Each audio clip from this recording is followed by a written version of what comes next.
ҳайати дастаи Хуҷанд бо сармураббии тозаинтихоби худ Александр Крестинин ба марҳилаи дуюми Лигаи Олии кишвар омодагӣ мебинад. Тамринҳои даста ҳамарӯза дар варзишгоҳҳои бисолагии Истиқлолияти Тоҷикистон ва Лочини шаҳри Хуҷанд ҷараён мегиранд. Ин мураббии пуртаҷриба кӯшиш ба харҷ медиҳад дастаро пурра ба марҳилаи дуюми Лигаи Олӣ омода намояд.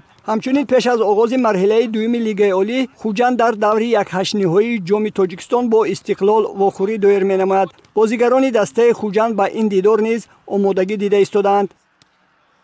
Приняли нас здесь хорошо, были встречи с руководителями клуба, познакомились, обсудили предстоящие задачи на сезон, также познакомились с командой. И сейчас готовимся к сезону.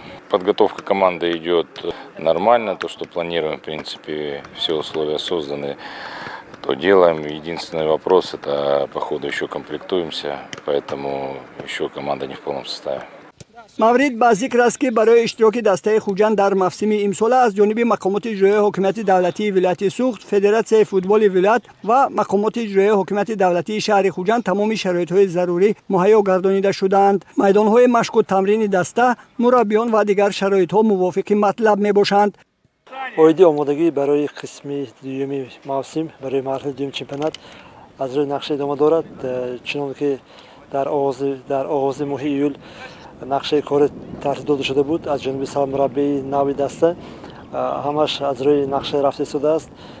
тамринҳое ки дар майдон ва дар толори варзишӣ бояд баргузор мегашт, ҳамаш аз рӯи меъёру нақшаи муайян иҷро шуда истодааст ва мо аз ин хеле хурсандем ки он талаботое ки он чизҳое ки мехост сармураббӣ даста аз рӯи имкониятҳои худаш то ҳадди имкон пешниҳод намуд барои пешравии кор, барои пешравии фаъолияти футболбозон ва мураббиён. дар равзанаи гузариш дар ҳайати дастаи Хуҷанд тағйироти куллӣ ба вуҷуд омад. Сармураббии даста ва 4 мураббӣ иваз карда шуданд. ҳамчунин аз даста 7 нафар бозигар рафтанд ва ба ҷои онҳо бозигарони нав омаданд. дар бораи тағйиротҳои ҳайати даста директори клуби футболи Хуҷанд Фаррух Марофиев маълумоти муфассал дод.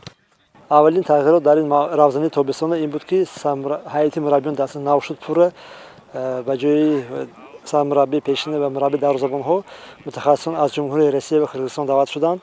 сармураббии даста Александр Крестинин Сергеевич ки аз Федератсияи Русия мебошад, таҷрибаи кори хеле калон дорад. роҳбарият ва ҳайати дастаи Хуҷанд дар нақша доранд аз ҳамаи имкониятҳои мавҷуда истифода бурда дар марҳилаи дуюми Лигаи Олӣ бозиҳои хуб нишон диҳанд, мухлисонро шод намоянд ва мақоми фахриро ишғол намоянд.